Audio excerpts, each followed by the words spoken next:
Alina tercinta, bersama surat ini kukirimkan padamu sepotong senja. Dengan angin, debur ombak, matahari terbenam, dan cahaya keemasan. Apakah kamu menerimanya dalam keadaan lengkap?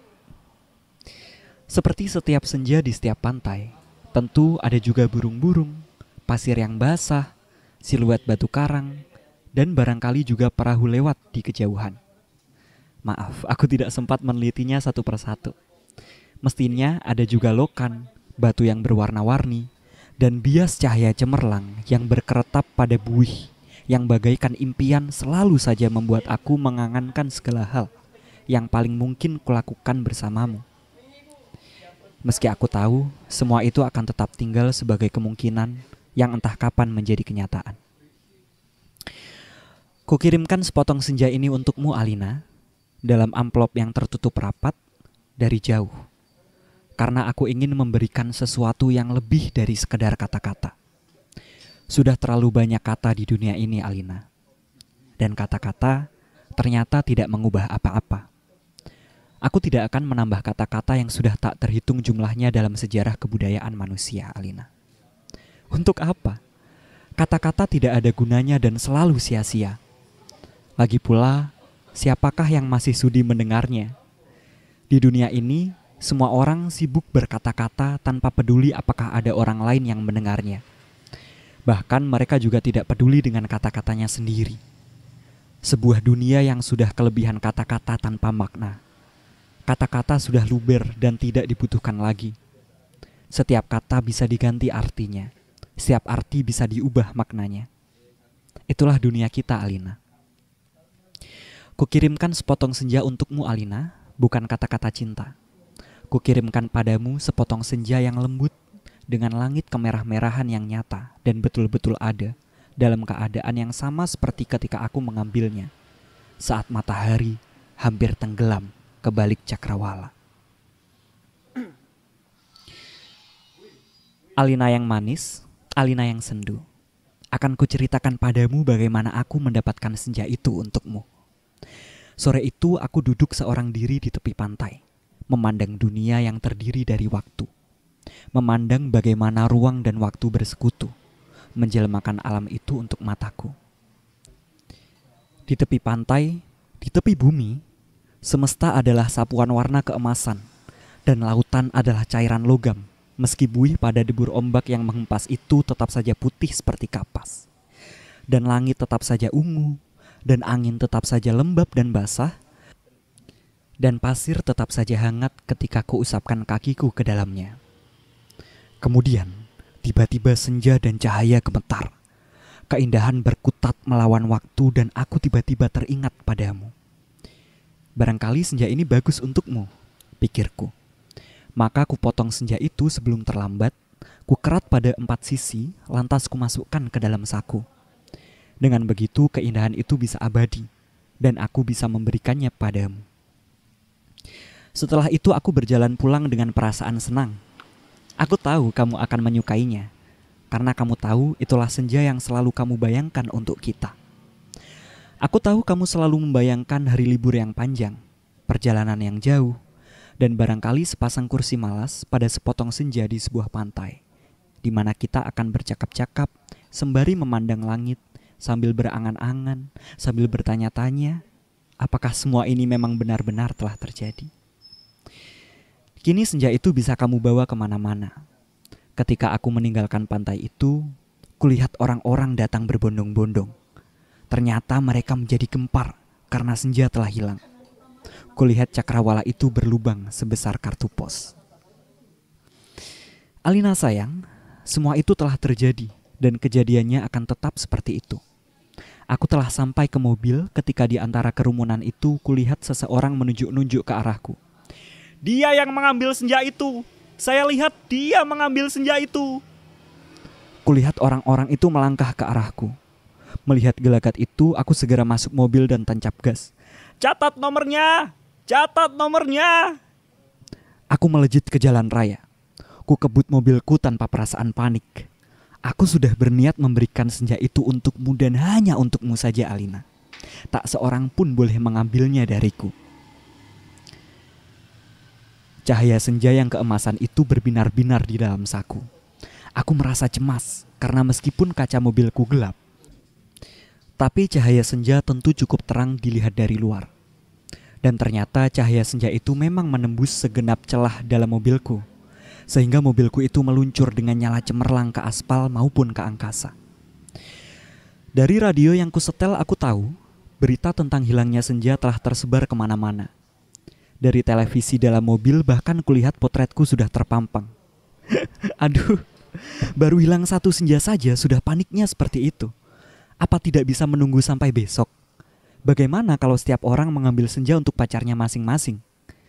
Barangkali memang sudah waktunya dibuat senja tiruan yang bisa dijual di toko-toko, dikemas dalam kantong plastik dan dijual di kaki lima. Sudah waktunya senja diproduksi besar-besaran supaya bisa dijual anak-anak pedagang asongan di perempatan jalan. Senja, senja, cuma 1.003. Di jalan tol mobilku melaju masuk kota. Aku harus hati-hati karena semua orang mencariku. Sirine mobil polisi meraung-raung di mana-mana. Cahaya kota yang tetap gemilang tanpa senja membuat cahaya keemasan dari dalam mobilku tidak terlalu kentara.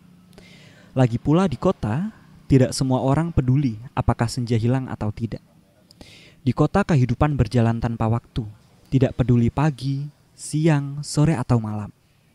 Jadi tidak pernah penting senja itu ada atau hilang.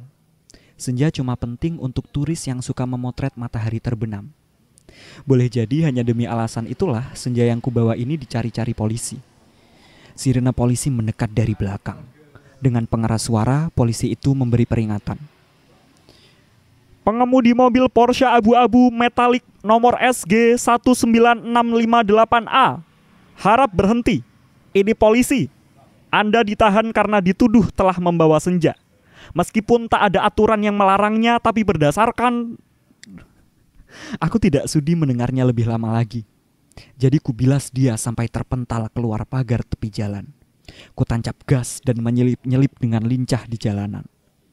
Dalam waktu singkat, kota sudah penuh raungan sirine polisi. Terjadi kejar-kejaran yang seru. Tapi aku lebih tahu seluk-beluk kota. Jalanan dengan cahaya yang bermain warna, gang-gang gelap yang tak pernah tercatat dalam buku alamat, lorong-lorong rahasia yang hanya diperuntukkan bagi orang-orang di bawah tanah. Satu mobil terlempar di jalan layang, satu mobil lain tersesat di sebuah kampung, dan satu mobil lagi terguling-guling menabrak truk dan meledak lantas terbakar. Masih ada 2 polisi bersepeda motor mengejarku. Ini soal kecil. Mereka tak pernah bisa mendahuluiku. Dan setelah kejar-kejaran beberapa lama, mereka kehabisan bensin dan pengendaranya cuma bisa memaki-maki. Kulihat senja dalam saku bajuku. Masih utuh. Angin berdesir, langit semburat ungu, debur ombak menghempas ke pantai. Hanya padamulah senja ini kuserahkan, Alina. Tapi Alina, polisi ternyata tidak sekonyol yang kusangka. Di segenap sudut kota mereka telah siap siaga. Bahkan aku tak bisa membeli makanan untuk mengisi perutku. Bahkan di langit tanpa senja, helikopter mereka menyorotkan lampu di setiap celah gedung bertingkat. Aku tersudut dan akhirnya nyaris tertangkap. Kalau saja tidak ada gorong-gorong yang terbuka. Mobilku sudah kutinggal ketika aku memasuki daerah kumuh itu. Aku berlari di antara gudang, rumah tua, tiang serta temali. Terjatuh di atas sampah, merayapi tangga-tangga reot, sampai seorang gelandangan menuntunku ke suatu tempat yang tak akan pernah kulupakan dalam hidupku. Masuklah, katanya tenang. Di situ kamu aman. Ia menunjuk gorong-gorong yang terbuka. Itu.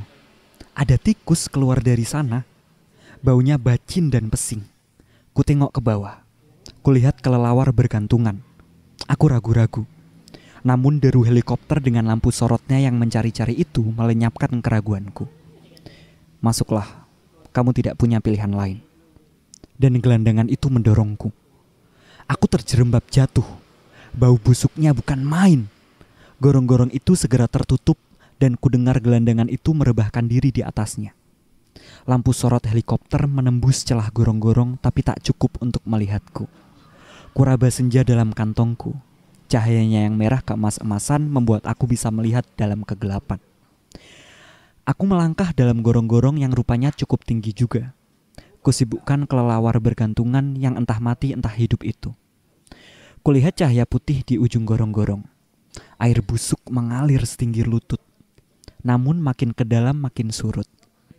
Di tempat yang kering, kulihat anak-anak gelandangan duduk-duduk maupun tidur-tiduran. Mereka berserakan memeluk rebana dengan mata yang tidak memancarkan kebahagiaan. Aku berjalan terus, melangkahi mereka dan coba bertahan.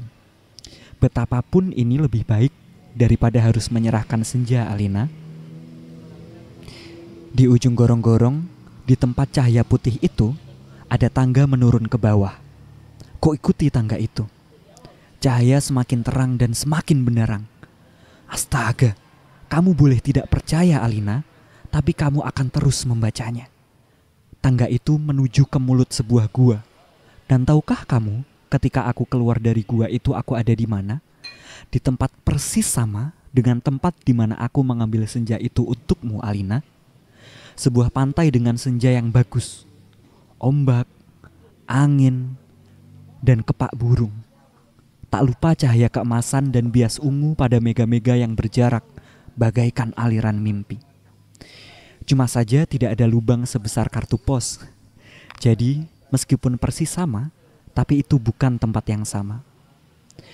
Aku berjalan ke tepi pantai, tenggelam dalam guyuran alam yang perawan. Nyiur tentu saja, matahari, dan dasar lautan yang bening dengan lidah ombak yang berdesis-desis. Tak ada cottage, tak ada barbecue, tak ada marina. Semua itu memang tidak perlu.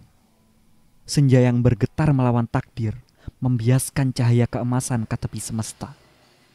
Aku sering malu sendiri melihat semua itu, Alina. Apakah semua itu mungkin diterjemahkan dalam bahasa? Sambil duduk di tepi pantai, aku berpikir-pikir, untuk apakah semua ini kalau tidak ada yang menyaksikannya? Setelah berjalan ke sana kemari, aku tahu kalau dunia dalam gorong-gorong ini kosong melompong. Tak ada manusia, tak ada tikus, apalagi dinosaurus. Hanya burung yang terkepak, tapi ia sepertinya bukan burung yang bertelur dan membuat sarang. Ia hanya burung yang dihadirkan sebagai ilustrasi senja. Ia hanya burung berkepak dan berkepak terus di sana. Aku tak habis pikir, Alina, alam seperti ini dibuat untuk apa? Untuk apa senja yang bisa membuat seseorang ingin jatuh cinta itu jika tak ada seekor dinosaurus pun yang menikmatinya? Sementara di atas sana orang-orang ribut kehilangan senja. Jadi begitulah, Alina. Ku ambil juga senja itu.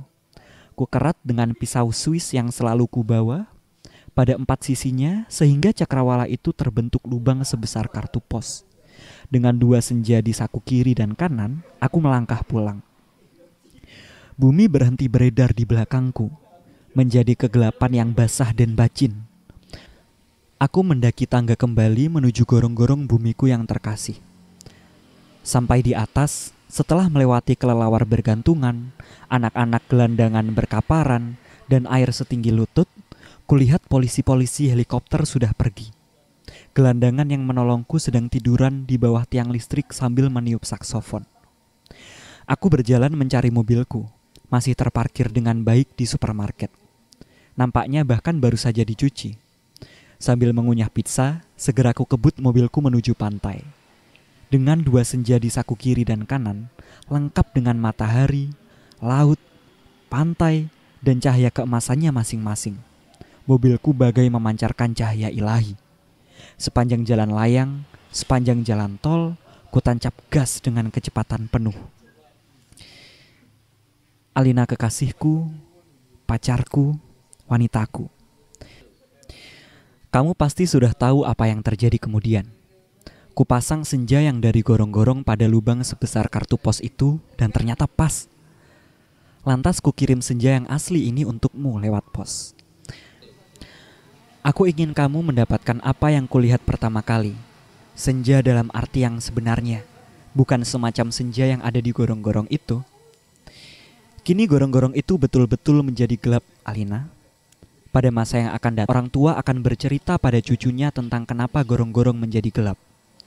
Mereka akan berkisah bahwa sebenarnya ada alam lain di bawah gorong-gorong, dengan matahari dan rembulannya sendiri.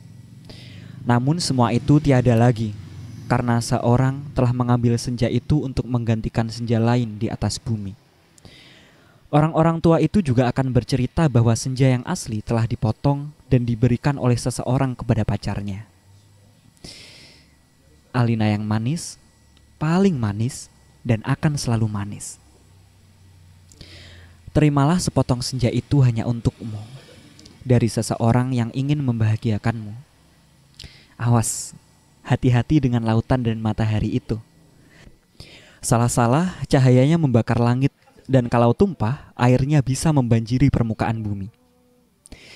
Dengan ini, kukirimkan pula kerinduanku padamu, dengan cium, peluk, dan bisikan terhangat dari sebuah tempat yang paling sunyi di dunia.